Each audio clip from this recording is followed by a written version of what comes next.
പിണറായി വിജയന്റെ വസതികളിലെ ഇഡി റെയ്ഡിന് പിന്നാലെ പാലക്കാട് സിപിഎം നടത്തിയ പ്രതിഷേധ പ്രകടനത്തിൽ പ്രമുഖ ഗുണ്ടാ നേതാവും നിരവധി ക്രിമിനൽ കേസുകളിലെ പ്രതിയും പോലീസ് കാപ്പ ചുമത്തി നാടുകടത്തുകയും ചെയ്ത അത്തിമണി അനിലാണ് സിപിഎമ്മിന്റെ പ്രതിഷേധത്തിൽ പങ്കെടുത്തത്. പാലക്കാട് പട്ടഞ്ചേരി പഞ്ചായത്തിലെ അത്തിമണിയിൽ സിപിഎം നടത്തിയ പ്രതിഷേധ പ്രകടനത്തിലാണ് പ്രമുഖ ഗുണ്ടാ നേതാവ് അത്തിമണി അനിൽ പങ്കെടുത്തത്.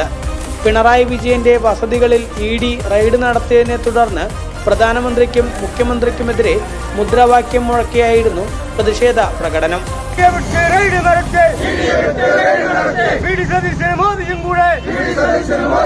കവർച്ച മുതൽ കൈപ്പറ്റുക, മാരകായുധങ്ങൾ ഉപയോഗിച്ച് ദേഹോപദ്രവം ഏൽപ്പിക്കുക, അനധികൃതമായി സ്പിരിറ്റ് കടത്തുക, ഭീഷണിപ്പെടുത്തി ദേഹോപദ്രവം ഏൽപ്പിക്കുക, കവർച്ച മുതൽ ഒളിപ്പിക്കാൻ സഹായിക്കുക എന്നീ കുറ്റകൃത്യങ്ങൾക്കാണ് അത്തിമണി അനിലിനെ 2022 പോലീസ് കാപ്പ ചുമത്തി നാട് കടത്തിയത്.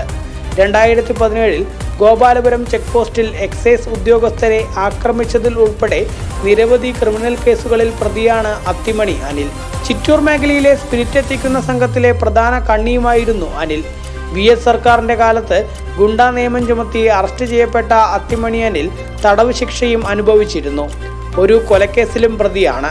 സിപിഎം അത്തിമണി ബ്രാഞ്ച് സെക്രട്ടറി ആയിരുന്ന അനിൽ 2019 കാറിൽ സ്പിരിറ്റ് കടത്തുന്നതിനിടെ പിടിയിലായതോടെ സിപിഎം പാർട്ടിയിൽ നിന്നും പുറത്താക്കിയതായി അറിയിച്ചിരുന്നു. എന്നാൽ സിപിഎം പാർട്ടിയിൽ നിന്ന് പുറത്താക്കിയെന്ന് പറയുന്ന അതേ വ്യക്തിയാണ് ഇന്നലെ സിപിഎമ്മിന്റെ പ്രകടനത്തിൽ പങ്കെടുത്തിരിക്കുന്നത്. വിഷയത്തിൽ ഇതുവരെയും യാതൊരു പ്രതികരണത്തിനും സിപിഎം നേതാക്കൾ തയ്യാറായിട്ടില്ല. ജനം, പാലക്കാട്.